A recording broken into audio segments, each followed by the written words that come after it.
क्या कुर्सी तक पहुंचने से पहले पुलिस से खाए थे थप्पड़? बीजेपी की औकात फाइट, राबिया ने क्यों कहा हद में रहो? परिवार टूटा, मंत्री पद जुटा, ससुर के आरोपों का पूरा सच। रोड रेज से राजयोग, रिवाबा की सबसे बड़ी 4 कंट्रोवर्सीज। क्रिकेट की पिच से राजनीति के गलियारों तक टीम इंडिया के स्टार रविंद्र जडेजा की पत्नी रिवाबा जडेजा हमेशा सुर्खियों में रही है। हाल ही में गुजरात कैबिनेट में राज्य मंत्री के रूप में शपथ लेकर उन्होंने अपने राजनीतिक करियर का एक बड़ा मुकाम हासिल किया है। लेकिन रिवाबा का ये सफर बिल्कुल भी आसान नहीं था। काफी सारे विवादों भरा ये उनका सफर रहा, जिनमें सरेआम हाथापाई और पारिवारिक कलह जैसे गंभीर मामले शामिल हैं। तो आइए जानते हैं एक विधायक से मंत्री बनने तक के उनके सफर की पूरी कहानी। रिवाबा जडेजा ने 2019 में भारतीय जनता पार्टी में शामिल होकर राजनीति में कदम रखा था। दिलचस्प बात यह थी कि उस समय उनके ससुर और ननंद कांग्रेस पार्टी के साथ थे, जिसने उनके राजनीतिक प्रवेश को और भी चर्चित बना दिया था। अपनी मेहनत के दम पर 2022 के गुजरात विधानसभा चुनाव में उन्हें जामनगर उत्तर सीट से बीजेपी का टिकट मिला। उन्होंने ये चुनाव 50,000 से भी ज्यादा वोटों के भारी अंतर से जीतकर अपनी दमदार पहचान बनाई। इस बड़ी जीत और लगातार सक्रियता का नतीजा ये हुआ कि 2025 में उन्हें मुख्यमंत्री भूपेंद्र पटेल की कैबिनेट में राज्य मंत्री बना दिया गया। विधायक बनने के कुछ ही समय बाद मंत्री बनना राबिया की तेजी से बढ़ती राजनीतिक सफलता को दिखाता है। हालांकि कैबिनेट में शामिल होने के इस बड़े मुकाम तक पहुंचने से पहले राबिया कई विवादों और चुनौतियों से गुजरी है, जिन्होंने उनके राजनीतिक सफर को हमेशा सुर्खियों में बनाए रखा।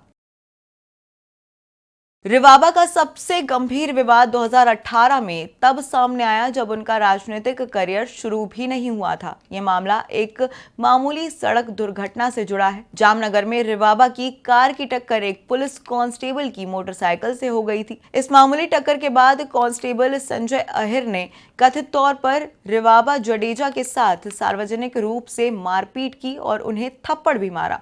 पुलिस ने तत्काल कार्रवाई करते हुए कांस्टेबल को हिरासत में लिया और उसे निलंबित कर दिया। हालांकि इस मामले में रिवाबा को बाद में अदालत में समन भी भेजे गए थे, क्योंकि वो और उनकी मां बयान दर्ज करने के बार नहीं आ रही थी। विधायक बनने के बाद रिवाबा जडेजा कई बार अपने बयानों और सार्वजनिक व्यवहारों के कारण विवादों से घिरी रही। संसद और मेयर से सार्वजनिक रूप से बहस, उनका एक किस्सा बहुत ज्यादा फेमस हुआ था। 2023 में जामनगर में एक सरकारी कार्यक्रम के दौरान रिवाबा जडेजा का अपनी ही पार्टी की सांसद पूनम मांडव और जामनगर की मेयर बीना कोठारी से सरेआम तीखी बहस हो गई थी। ये बहस शहीदों और श्रद्धांजलि देने की प्रक्रिया में चप्पल उतारने को लेकर शुरू हुई थी। बात तब बढ़ी जब रिवाबा ने गुस्से में मेयर बीना कोठारी को औकात में रहने के लिए कह दिया था। इस शब्द के इस्तेमाल के लिए रिवाबा को पार्टी के भीतर कड़ी आलोचना का सामना करना पड़ा था। रिवाबा जडेजा का विवाद उनके निजी जीवन से भी जुड़ा हुआ है। रविंद्र जडेजा के पिता अनिरुद्ध सिंह ने एक इंटरव्यू में दावा किया था कि रिवाबा से शादी के बाद उनके और उनके बेटे के रिश्ते बिगड़ गए हैं और वो अपनी बहू को नहीं चाहते हैं और बुलाते भी नहीं हैं। तो वहीं इस बात पर रविंद्र जडेजा का बयान भी सामने आया था। इस पर रविंद्र जडेजा ने अपने पिता के बयानों को झूठा और निराधार बताते हुए सार्वजनिक रूप से अपनी पत्नी का पुरजोर बचाव भी किया था।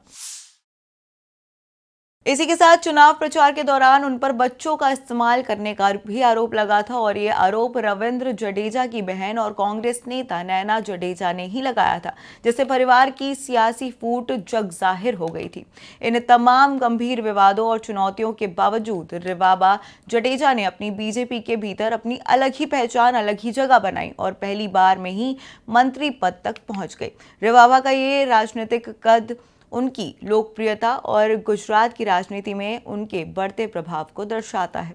खैर, आगे देखना होगा कि वो कैसा काम करती हैं और आपकी क्या राय है इस पूरे मामले में, आप हमें कमेंट्स में ज़रूर बताइए।